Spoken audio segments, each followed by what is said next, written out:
हरे कृष्णा। फाल्गुन मास के कृष्ण पक्ष में आने वाली एकादशी का नाम है विजया एकादशी। एकादशी के विषय में हमारे आचार्य बताते हैं कि एकादशी वो पवित्र दिन है जिससे भक्ति का उदय होता है। यदि भगवान श्री कृष्ण को कोई प्रसन्न करना चाहता है तो उसका सबसे सरल मार्ग है एकादशी के व्रत का पालन करना। इस एकादशी की महिमा स्कंद पुराण में है।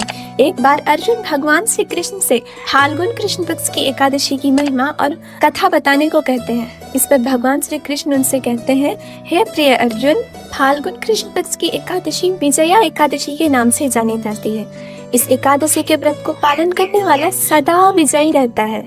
हे अर्जुन, तुम मेरी प्रिय सखा हो, इसलिए इस व्रत की कथा मैं तुमसे कहने जा रहा हूँ।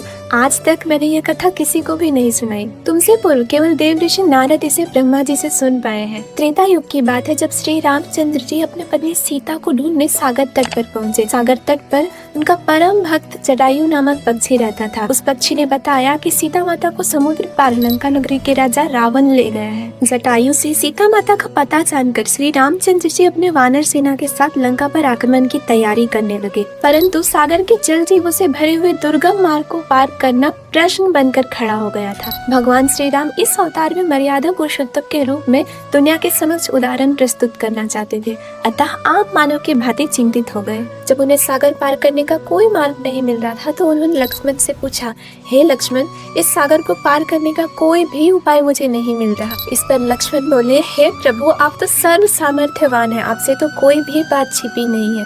फिर भी मैं कहूँगा कि यहाँ से आधा योजन दूर परम ज्ञानी वक्तालभी मुनि का आश्रम है, हमें उनसे ही इसका हल पूछना चाहिए। भगवान श्री राम लक्ष्मण समेत वक्तालभी मुनि के आश्रम में पहुँचे।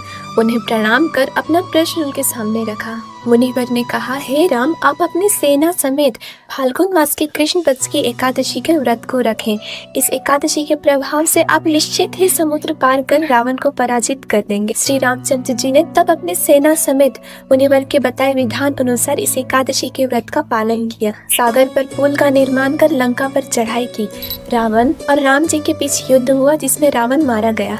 तो हम देख सकते हैं कि एकादशी का व्रत भगवान को अति प्रिय है, इतनी कि जब राम रूप में अवतार लेकर आए तब स्वयं भी इस व्रत को रखा। अतः हम सबको भी भगवान को प्रसन्न करने के लिए इस सुनहरे अवसर का लाभ अवश्य उठाना चाहिए।